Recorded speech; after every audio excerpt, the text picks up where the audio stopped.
ইয়া আল্লাহ ইয়া কারীম ইয়া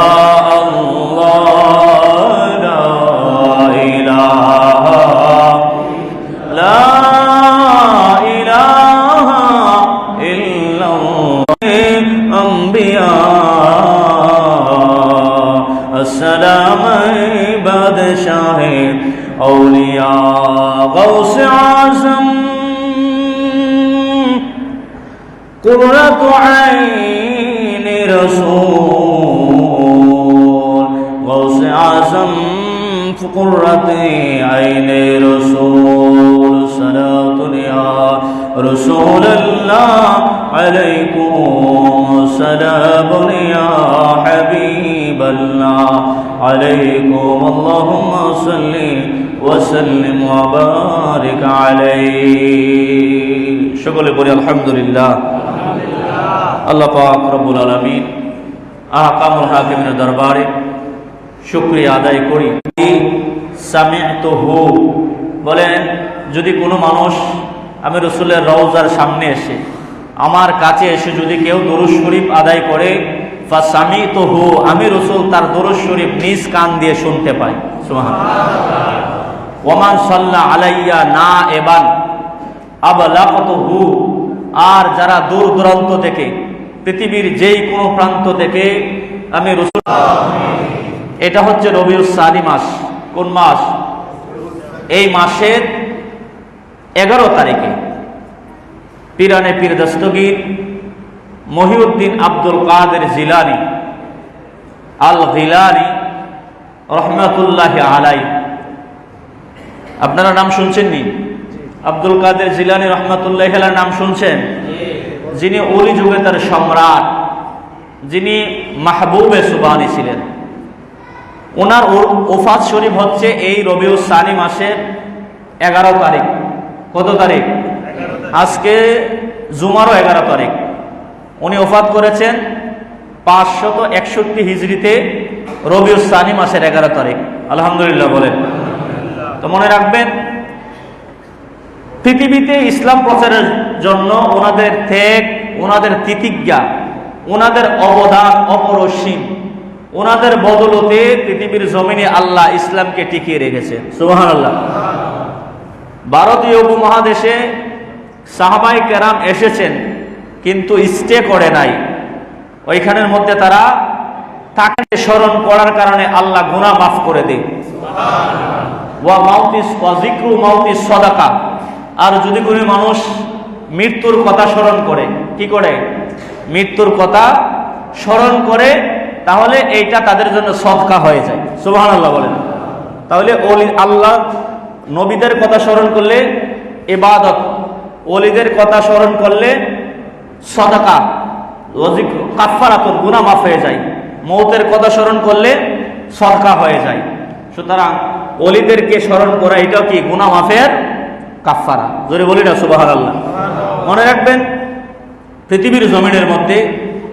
আল্লাহ যেরকম নামাজ রোজা হজ যাকাত তাসবিহ তাহলিল নিয়ে আয়াতে কারিমা নাজিল করেছেন ঠিক আল্লাহর ওলিদেরকে নিয়েও আল্লাহ কোরআনে আয়াত নাজিল করছে সুবহানাল্লাহ বলেন আমার সাথে সাথে পড়ুন বিসমিল্লাহির রাহমানির রাহিম আলা ইন্না আউলিয়া আল্লাহি লা খাউফুন আলাইহিম মনে রাখবেন যারা আওয়ামী লীগ করে হাতের মধ্যে যদি নৌকার প্লেকার্ড থাকে বোঝার বাকি নাই আওয়ামী লীগের সাপোর্টার দেখিনি যাদের না হাতের মধ্যে দানের শীষের প্লেকার্ড থাকে বোঝার বাকি থাকে না এইটা বিএনপির প্রতিনিধি এরকম ভাবে মানুষকে চিনার জন্য কিছু সিমডম থাকে আলামত থাকে কিন্তু যারা আল্লাহর ওলি যারা আল্লাহর বন্ধু হয়েছে কিন্তু তাদেরকে চিনবো কিভাবে কিয়ামত পর্যন্ত ওলিরা পৃথিবীতে থাকবে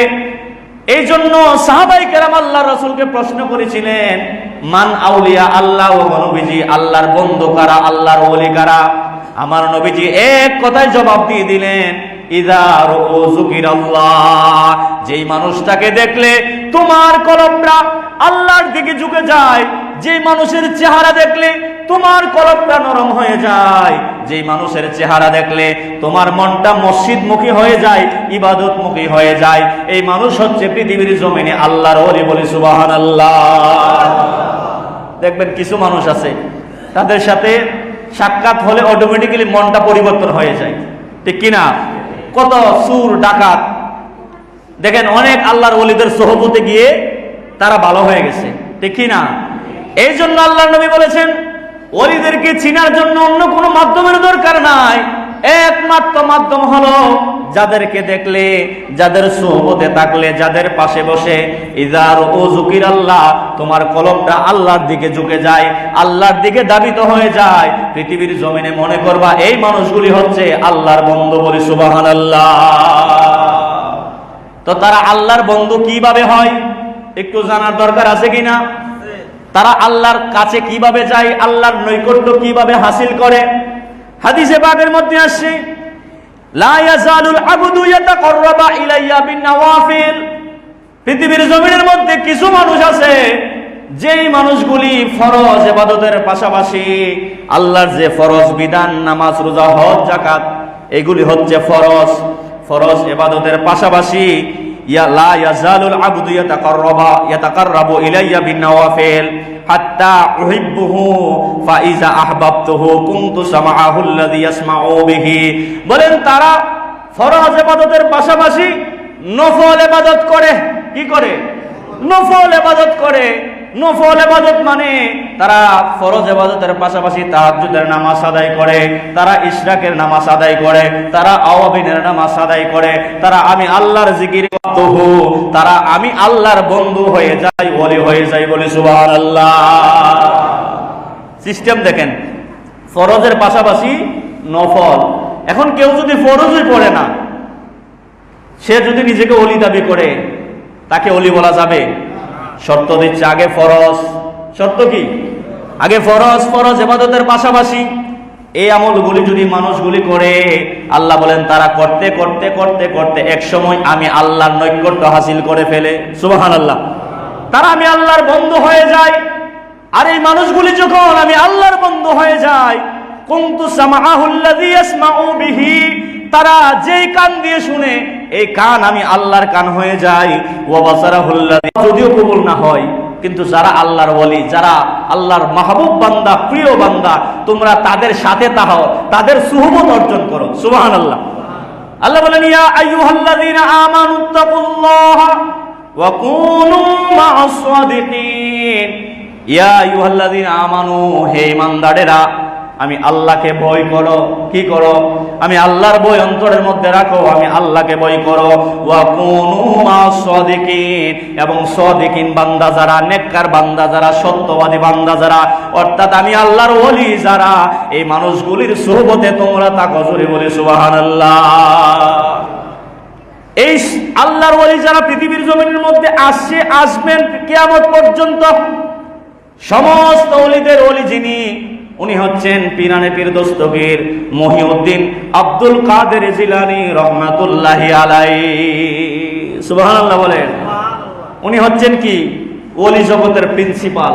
ওনার আগে, ওনার চাইতে বড় ওলি পৃথিবীতে আর আসবে না। তো উনি এমনি এমনি ওলি হন নাই। ওনার বাবা মা ছিল বুজুর্গ মানুষ। মনে রাখবেন, গাছ ভালো হলে ফল ভালো হয়। গাছবালা তার ফল বালা। গাছ যদি ভালো হয়, এটা ফল এমনি ভালো দেয়। আর যদি গাছে সমস্যা থাকে, ফলের মধ্যে কি থাকে? দোষ ত্রুটি থাকে। তো গৌসে পাক আব্দুল কাদের জিলানী রহমাতুল্লাহি আলাইহি, উনি যাদের দ্বারা পৃথিবীতে আসছে, মা এবং বাবা দুজন ছিল আল্লাহর ওলি। সুবহানাল্লাহ বলেন। দুজন কি ছিল? আল্লাহর ওলি ছিল। 471 হিজরিতে দুনিয়াতে আসছে। সুবহানাল্লাহ বলেন। যার বাবার নাম ছিল আবু সালেহ মুসা জঙ্গি, আর যার মায়ের নাম ছিল উম্মুল ওয়ারা হযরতে ফাতেমা। নাম কি? উম্মুল খায়ের, মায়ের নাম ফাতেমা, আর বাবার নাম ছিল আবু সালেহ মুসা জঙ্গি। উনি বিশাল বড় মাপের আল্লাহর ওলি ছিল। সুবহানাল্লাহ। কোনদিন ফরজ নামাজ ত্যাগ করে নাই। সর্বদাই ফরজ নামাজের পাশাপাশি নফল ইবাদত করে করে আল্লাহর ওলি হয়ে গেছে। হঠাৎ একদিন নদীর কিনারার মধ্যে বসে বসে আল্লাহর ইবাদত করতেছে, সুবহানাল্লাহ বলেন। নদীর পাশে বসে বসে তাসবিহ তাহলিল পড়তেছে, আল্লাহর নফল ইবাদত করতেছে। কিন্তু প্রচন্ড ক্ষুধা লেগেছে, 2 দিন 3 দিন ধরে পেটের মধ্যে কোনো খাবার নাই, কোনো আহার নাই। তারপরেও নদীর কিনারার মধ্যে বসে বসে আল্লাহর ইবাদত করতেছে, সুবহানাল্লাহ বলেন। আর আমাদের পেটের মধ্যে ভরপুর খাবার থাকার পরেও আল্লাহর নামাজ পড়ার জন্য আমরা মসজিদে আসি না, কথা বলেন ঠিক কিনা? এত পরিমাণ অনাহারে ছিলেন, এত পরিমাণ খিদা। আব্দুল কাদের জিলানী রহমাতুল্লাহি আলাইহির বাবা আবু সালেহ মুসা জঙ্গির মধ্যে ছিল। উনি দেখতেছে যে নদীর পাড়ের মধ্যে বসে বসে ইবাদত করতেছে, ওই নদীর পাড় দিয়ে একটা আপেল ভেসে যাইতেছে। আল্লাহু আকবার বলেন। চিন্তা করলেন এত পরিমাণ আমার ক্ষুধা লেগেছে, এই আপেলটা যদি খাই তাহলে আমার কিছুটা ক্ষুধা নিবারণ হবে, সুবহানাল্লাহ বলেন। বলেন এই আপেলটা যদি আমি খাই আমার ক্ষুধা কিছুটা নিবারণ হবে। প্রচন্ড ক্ষুধার কারণে নদী দিয়ে ভেসে যাচ্ছে, নদীর স্রোতে ভেসে যাচ্ছে আপেলটা উনি খেয়ে ফেললেন। যদিও এই আপেলটা খাওয়া ওনার জন্য জায়েজ ছিল, বৈধ ছিল, সুবহানাল্লাহ বলেন। নদীর স্রোত দিয়ে যদি কোনো জিনিস ভেসে যায়, দেখবেন যখন বন্যা হয় এক জায়গার মাছ আরেক জায়গায় চলে আসে, এটা খাওয়া আপনার জন্য জায়েজ আছে। কিন্তু যতক্ষণ পর্যন্ত মালিকের এরিয়ার ভিতরে তার ফল থাকে, তার মাছ থাকে, তার জিনিসপত্র থাকে, এইটা আপনি ভক্ষণ করতে পারবেন না। কিন্তু যদি তার এরিয়া থেকে বের হয়ে স্রোত দিয়ে যদি নদী দিয়ে ভেসে যায়, সাগর দিয়ে ভেসে যায়, এটা আপনার জন্য খাওয়া বৈধ। আবু সালেহ মুসার জঙ্গির জন্য এই আপেলটা খাওয়া বৈধ ছিল। খাওয়ার পরে চিন্তা করলেন, হাই হাই, এইটা তো আমি কিনি নাই, আমার টাকা দিয়ে কেনা হয় নাই, এই আপেল কোথায় থেকে আসছে, তার মালিকের বাড়ি কোথায়? আবু সালেহ মুসা জঙ্গির অন্তরের মধ্যে আল্লাহর ভয় আছে, আরো ঢুকে গেছে, হাই হাই, এই আপেল খাওয়ার জন্য যদি আমার ইবাদত বরবাদ হয়ে যায়, আল্লাহর দরবারে আমি কি জবাব দেব? চিন্তা করলেন স্রোতে দিয়ে যেহেতু ভেসে আসছে, নিশ্চয় এর উপর দিক দিয়ে স্রোতের বিপরীত যদি আমি যাই, তাহলে আপেল যে গাছ থেকে পড়ছে এই গাছের মালিককে খুঁজে পাবো, সুবহানাল্লাহ। মুক্তাসার বলি, উনি আবার ওইদিকে স্রোতের বিপরীত গেছে, খুঁজতে খুঁজতে খুঁজতে খুঁজতে গিয়ে দেখে একটা আপেলের গাছ, তার কিছু ডালা নদীর মধ্যে পড়ে আছে, আর গাছের মধ্যে অনেক সুন্দর সুন্দর আপেল দেখা যায়। আবু সালেহ মুসা জঙ্গি চিন্তা করলো, নিশ্চয় যেহেতু আর অন্য কোনো গাছ খুঁজে পাই না, একটাই আপেল গাছ, এই জায়গা থেকেই হয়তো আপেলটা পানিতে ভেসে গেছে। এর মালিককে খুঁজে খুঁজে এর মালিকের কাছ থেকে আমার আপেল খাওয়ার জন্য আমি ক্ষমা নিতে হবে। সুবহানাল্লাহ। কি খাইছে? আপেল। আপেল খাওয়ার জন্য গেছে কোথায়? ক্ষমা চাওয়ার জন্য। আর আমি কত মানুষের হক নষ্ট করতেছি, কত মানুষের জায়গা নষ্ট করতেছি, ঠিক কিনা? ক্ষমা চাবো তো দূরের কথা, আরো ফখর করে হাঁটি, ঠিক কিনা? ওলিদের জীবনের মধ্যে শিক্ষা আছে, শিক্ষা নিয়ে নেন। একটা আপেলের জন্য এত দূর চলে গেলেন, শুধু তাই নয়, আপেলের মালিকের নাম ছিল, ওই যে গাছের মালিক ছিল, এই গাছের মালিকের কাছ থেকে উনি যখন খুঁজে খুঁজে বের করলেন, উনি বের করার পরে উনি বললেন, আপনার গাছের একটা আপেল আমি নদী দিয়ে ভেসে যাচ্ছিল, এটা আমি খেয়ে ফেললাম, আমি আপনার কাছে আসছি, আপনি আমাকে ক্ষমা করে দেন, এইটা তো আমার ফল না। সুবহানাল্লাহ বলেন না, এইটা তো আমার ফল না। তো ওই মালিক চিন্তা করেন, যিনি গাছের মালিক ছিল উনি বড় আল্লাহওয়ালা ব্যক্তি ছিল। উনি চিন্তা করলেন, একজন মানুষ একটা আপেল খাওয়ার কারণে যদি মালিকের কাছে সে ক্ষমা চাইতে পারে, এত সাধারণ কোনো মানুষ না, নিশ্চয় সে একজন আল্লাহর নেককার বান্দা। জোরে বলি সুবহানাল্লাহ। সাধারণত আপেল খাওয়ার জন্য যেহেতু ক্ষমা চাইতে আইছে, ও কোনো সাধারণ ব্যক্তি না, নিশ্চয়ই কোনো আল্লাহর নেককার বান্দা ছাড়া এই কাজ করা সম্ভব না। উনি বলেন, আমি তোমাকে ক্ষমা করব, আমি আপেল খাওয়ার জন্য তোমাকে মাফ করব, তবে শর্ত আছে। শর্ত কি? বলেন, একটানা 12 বছর পর্যন্ত আমার ঘরের মধ্যে তুমি গোলামি করতে হবে, আমার ঘরের মধ্যে তুমি টাকা লাগবে। সুবহানাল্লাহ বলেন। শর্ত দিছে কয় বছর? বলেন না কয় বছর? আমি আপনি হইলে চিন্তা করলাম, দুরুমিয়া একটা আপেল খাওয়ার কারণে 12 বছর আপনার ঘরের মধ্যে গোলামি করবো, ফাইজলামি পাইছেননি। কিন্তু উনি তো আল্লাহর ওলি, ক্ষমা নিতেই হবে, কারণ তারা হচ্ছে আল্লাহর ওলি, আল্লাহর ভয় তাদের আগে সবার ভিতরে অন্তরের মধ্যে আছে। উনি বললেন, ঠিক আছে, আমি আপনার শর্ত মেনে নিলাম, আমি আপনার শর্ত মানলাম, 12 বছর পর্যন্ত আপনার গোলামি করব, তারপরে আপনি আমাকে আপেল খাবার জন্য আপনি ক্ষমা করে দিবেন। বলেন হ্যাঁ ঠিক আছে, 12 বছর গোলামি করো। সুবহানাল্লাহ বলেন। একটানা 12 বছর পর্যন্ত উনি গোলামি করলেন, তার বাড়ির মধ্যে থাকলেন। 12 বছর যখন শেষ হয়ে গেল, 12 বছর শেষ হওয়ার পরে যখন মালিকের কাছ থেকে বিদায় নিতে আনলেন, বলেন মনিব আমার, আমি তো আপনার শর্ত মানলাম, শর্ত মানার পরে আবার বলতেছে আবার নাকি শর্ত আছে। বলেন কি শর্ত আপনার? উনি বলতেছেন আমার শর্ত হলো, আমার ঘরের মধ্যে একটা মেয়ে আছে। কি আছে? আমার ঘরের মধ্যে একটা মেয়ে আছে। এই মেয়েটা অন্ধ, চোখে দেখে না। এই মেয়েটা খুরা হাঁটতে পারে না। এই মেয়েটা বধির, তার কান দিয়ে কোনো কিছুই শুনে না। যদি আমার এই মেয়েটাকে তুমি বিবাহ করো, বিবাহ করলে আমি তোমাকে আপেল খাবার জন্য ক্ষমা করে দিই। তাহলে 12 বছর খেদমতের আমার কোনো ফায়দা নাই। উনি ওনার কথা মতো রাজি হয়ে গেলেন। আর যদি আমি আপনি হইতাম, বলতাম হায় হায়, এইটা কিভাবে সম্ভব? আমি কেন অন্ধ মানুষ বিয়ে করব? কানে শুনে না বধির, এইটা আমি কেন বিয়ে করব? সুবহানাল্লাহ বলেন। আবু সালেহ মুসা জঙ্গি বলেন ঠিক আছে, আমি আপনার প্রস্তাবে রাজি, তারপরে আপনি আমাকে আপেল খাবার জন্য ক্ষমা করে দিবেন। বলেন হ্যাঁ ঠিক আছে, আমি তোমাকে ক্ষমা করে দিব। এই শর্ত জানার পরেও 3টা শর্ত দিছে। কথা শুনতে পায় না, বধির, সে খুরা হাঁটতে পারে না, সে অন্ধ, তার চোখে দেখে না। বলেন ঠিক আছে, অসুবিধা নাই, আমি বিবাহ করব। সুবহানাল্লাহ বলেন। আবু সালেহ দিয়েও শুনতেছে। সুবহানাল্লাহ বলেন। হযরত আবু সালেহ মুসা জঙ্গি বললেন আপনি কি শর্ত দিলেন? আপনি তো বললেন আপনার মেয়ে চোখে দেখে না, কথা বলতে পারে না, হুরায়া খুরায়া খাটে, কিন্তু আমি তো দেখলাম আপনার মেয়ে একটা সুস্থ মানুষ। উনি বললেন আবু সালেহ রে, তুমি তো আমার কথার হাকিকত বুঝো না। আমি এই জন্য বলেছি আমার মেয়ে চোখে দেখে না, আমার মেয়ের চোখ দিয়ে কোনোদিন সে পরপুরুষ দেখে নাই, এই জন্য বলেছি আমার মেয়ে চোখে দেখে না। আমার মেয়ে এই জন্য বলেছি খুরায়া খুরায়া হাঁটে, আমার মেয়ের পা দিয়ে কোনোদিন পরপুরুষের দিকে হাঁটতে যায় নাই, কোনোদিন বেহায়াপনার দিকে হাঁটতে যায় নাই, কোনোদিন অশ্লীলতার পথে হাঁটতে যায় না। আর আমার মেয়েকে বলেছি বধির, কারণ হলো আমার মেয়ের কান দিয়ে কোনোদিন অশ্লীল কোনো কথাবার্তা শুনে না। জোরে বলে না সুবহানাল্লাহ। বলেন তুমি তো আমার কথা বুঝো নাই, আমার মেয়ে ছিল পরহেজগার। বলেন ঠিক আছে, আমি বুঝতে পারলাম, এবার আপনি আমাকে মাফ দেন। বলেন বিবাহ যেহেতু করছো, যাও, আমি তোমাকে মাফ করে দিলাম। সুবহানাল্লাহ। ওনার নাম ছিল উম্মুল খায়ের ফাতেমা, আব্দুল কাদের জিলানীর মা, আর বাবার নাম ছিল আবু সালেহ মুসা জঙ্গি। উম্মুল খায়ের ফাতেমা বলে আমরা দুজন যখন সাক্ষাৎ হলাম, আমার ঘরের মধ্যে যখন আব্দুল কাদের জিলানী আসলো, 1 মাস 2 মাস করে করে করে করে যখন 7 মাস পার হলো, কয় মাস? 7 মাস পার হওয়ার পরে আমি দেখলাম আমার ঘরের মধ্যে একজন মহিলা আগমন করেছে, যার সাথে আমার কোনো সাক্ষাৎ নাই, কোনো দেখা নাই, এত সুন্দর মহিলা। আমি জিজ্ঞেস করলাম কে আপনি, আপনার পরিচয় কি? বলেন পরিচয় আগে দেব, আগে তুমি সুসংবাদটা গ্রহণ করো। বলে কি সুসংবাদ গ্রহণ করব? বলে সুসংবাদটা হলো তোমার ঘরের মধ্যে একজন অলিকুল সম্রাট আগমন করেছে। বলি সুবহানাল্লাহ, আল্লাহু আকবার বলেন।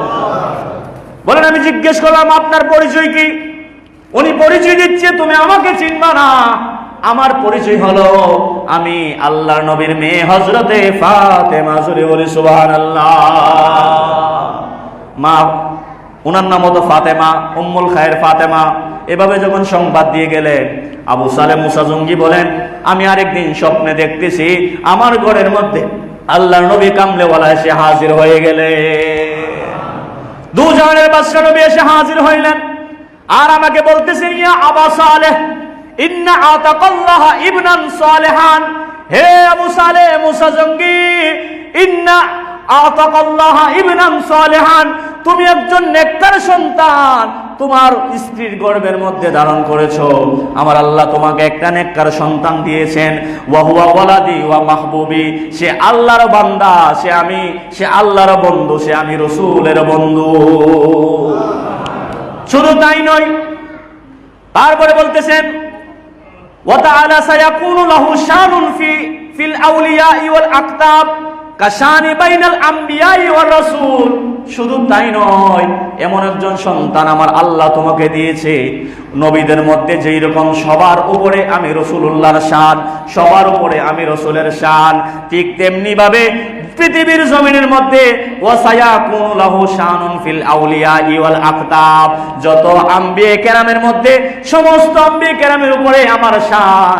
এই সন্তানের মর্যাদা হচ্ছে পৃথিবীতে যত ওলি আসবে সবার উপরে তার শান। জোরে বলি সুবহানাল্লাহ, আল্লাহু আকবার বলেন। তো উনি জন্ম নিয়েছেন পৃথিবীর জমিনের মধ্যে 471 হিজরিতে। বলেন না কত? 471 হিজরিতে। ওফাত করেছে 561 হিজরির জিল রবিউল সানি মাসের 11 তারিখ। কত তারিখ? 11 তারিখ। ইসলামের জন্য ওনার ত্যাগ তিতিক্ষা ছিল অনেক বিশাল। তো ওনাকে একজন প্রশ্ন করেছিলেন, আপনি যে আল্লাহর ওলি, এটা আপনি বুঝছেন কিভাবে? কারণ উনি মায়ের গর্ভে থেকেই ওলি হয়ে দুনিয়াতে আসছে। সুবহানাল্লাহ বলেন না? তো ওনাকে একদিন প্রশ্ন করলেন, এ আব্দুল কাদের জিলানী, আপনি তো আল্লাহর ওলি, মায়ের গর্ভ থেকে ওলি হয়ে আসছেন, আপনি যে আল্লাহর ওলি এটা বুঝলেন কিভাবে? সুবহানাল্লাহ বলেন। আপনি যে আল্লাহর ওলি, আপনি এটা কখন বুঝতে পারলেন, কখন অনুধাবন করতে পারলেন? আব্দুল কাদের জিলানী বলেন, আমার বয়স যখন 10 বছর, আমাকে হাতে ধরে ধরে যখন মক্তবের দিকে নিয়ে যাচ্ছিল, আমি দেখলাম আল্লাহ রহমতের ফেরেশতারা আমার পাশে 2 পাশ দিয়ে আমাকে পাহারা দিয়ে নিয়ে যাচ্ছে। বলেন শুধু এই জায়গার মধ্যে শেষ নয়, যখন আমাকে মক্তবে নেওয়া হলো, মক্তবের মধ্যে এত পরিমাণ ছাত্র ছিল যে ছাত্রের জন্য আমার বসার কোনো জায়গা ছিল না, আমার বসার মতো কোনো জায়গা ছিল না।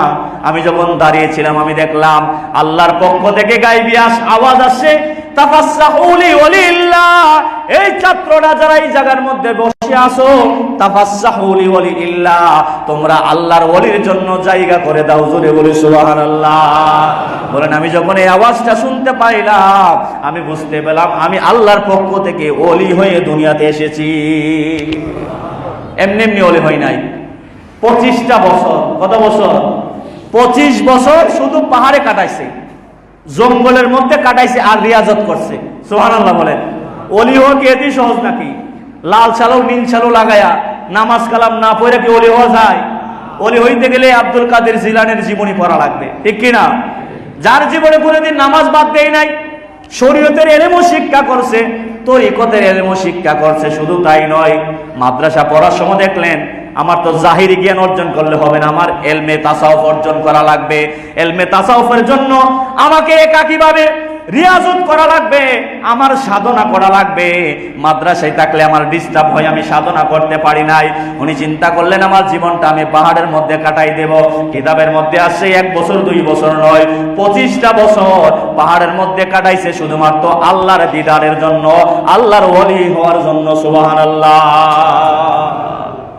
আর আমরা আপনার নামাজ তো ঠিক মতো পড়ি না, রিয়াজত করব কখন? বলেন কি করব? তো ওনার অনেক সম্পদ ছিল, আল্লাহ ওনাকে অনেক সম্পদের মালিক বানিয়েছিলেন। ওনার বাবা যখন দুনিয়াতে চলে গেলেন, তো উনি একদিন, বাবা যখন ইন্তিকাল করলেন অল্প বয়সে, ইন্তিকাল করার পরে পরিবারের হাল ধরার জন্য উনি চিন্তা করলেন আমি একটু জমিনের মধ্যে কাজ করি, কারণ পরিবারের হাল ধরতে হবে। তো উনি যখন পরিবারের হাল ধরার জন্য জমিনের মধ্যে গেলেন, হাল চাষ করার জন্য। কি চাষ করার জন্য? হাল চাষ করার জন্য গেলেন। যখন এই নাঙ্গলের কুটার মধ্যে ধরলেন, তো এই হাল চাষ করার জন্য যে গরু ছিল এটা জবাব দিচ্ছে, ইয়া আব্দুল কাদের, মা খুলিকতা বিহাযা ওয়ালা উমিরতা লিহাযা। এই আব্দুল কাদের, এই কাজ করার জন্য আল্লাহ তোমাকে নির্দেশও দেই নাই, এই কাজ করার জন্য আল্লাহ তোমাকে পাঠায়ও নাই। সুবহানাল্লাহ বলেন। উনি চিন্তা করলেন আমার সাথে চতুষ্পদ জন্তু কথা বলে, বিষয়টা বাবার। একটা দৌড় দিছে, দৌড় দিয়ে নিজের গড়ের একদম ছাদের উপরে উঠে গেলেন। কিতাবের মধ্যে আসছে জিলহজ মাসের 9 তারিখ ছিল। উনি দেখতেছে উনার বাড়ির জিলান শহর থেকে আল্লাহর গড়ের খানে কাবার যে মানুষগুলি তাওয়াফ করতেছে, উনি এই মানুষগুলিকে সুন্দরভাবে দেখতে পাচ্ছে। বলি সুবহানাল্লাহ। একদিকে এইদিকে চতুষ্পদ জন্তু কথা বলছে, আর একদিকে দেখতেছে আল্লাহর ঘরের খানায় কাবার মানুষ দেখা যায়। মার কাছে গিয়ে বলছে, মা আমি এই অবস্থা দেখছি, আমার মন চাই আমি একটু তাসাউফ অর্জন করব, আমি একটু এলেম অর্জন করব। সুবহানাল্লাহ বলেন। বলেন তাই নাকি? তখন মায়ের বয়স ছিল ৭৮ বছর। কত বছর? আর আব্দুল কাদের জিলানী যখন মার গর্ভে আসছে, মার বয়স ছিল ৬০ বছর। সুবহানাল্লাহ বলেন। কত বছর? আচ্ছা বলেন, ৬০ বছরে কোনো মানুষ সন্তান ধারণ করতে পারে? সম্ভব? সম্ভব না। সায়েন্স বলে এইটা কোনোভাবে সম্ভব না। ৬০ বছর একটা মেয়ে, একজন মহিলা সন্তান ধারণ করতে পারে না, কিন্তু আল্লাহ ৬০ বছর বয়সে আব্দুল কাদের জিলানীকে দান করছে। সুবহানাল্লাহ বলেন। ঠিক আছে, তুমি যাও, অসুবিধা নাই, তবে তোমার বাবার আমানত আমার কাছে আছে। কি আছে? তোমার বাবার আমানত আছে। দেখেন, মা এমনি এমনি তো আর আব্দুল কাদের হয় নাই, সন্তানের ওয়ারিসের ব্যাপারে, হকের ব্যাপারে কত সচেতন। বলতেছে, বাবা যাইবা, অসুবিধা নাই, হয়তো তোমার সাথে আমার আর সাক্ষাৎ নাও হইতে পারে, তবে তোমার বাবা তোমার জন্য কিছু দিরহাম রেখে গেছে, 40টা দিনার রেখে গেছে। বাবা এটা তোমার হক, এটা আমার না। সুবহানাল্লাহ বলেন না। মানুষ আল্লাহর ওলি এমনি এমনি হয় নাই। সন্তানের হকের ব্যাপারে মা কত সচেতন। বলতেছে, বাবা তুমি চলে যাইলে আমার ৭৮ বছর হয়ে গেছে, হয়তো দুনিয়াতে আর সাক্ষাৎ হবে না, তোমার সাথে আমার সাক্ষাৎ হবে ময়দানে হাসরে। তোমার বাবার যে হক, যে পাওনা, এইটা তুমি বুঝে নিয়ে যাও। সুবহানাল্লাহ বলেন। কিন্তু আমরা হইলে কি করি? সন্তানের হক বাবা নষ্ট করে কিনা? বলেন, সন্তানের হক বাবা নষ্ট করে, ভাইয়ের হক ভাই নষ্ট করে, করে কিনা? কিন্তু এটা আল্লাহর ওলিদের মধ্যে পাবেন না। আল্লাহর ওলিরা পৃথিবীতে যারা আসছে, তারা এইগুলি কখনো গ্রহণ করে নাই। সুবহানাল্লাহ বলেন। তো আল্লাহ পাক আমাদের সবাইকে, আল্লাহ যেন এই ওলির ফয়ুজাত আমাদেরকে দান করে। আমরা সকলে বলি আল্লাহুম্মা আমিন। তো বাবারা, ভাইয়েরা, জুমার দিন, রবির সানি মাস।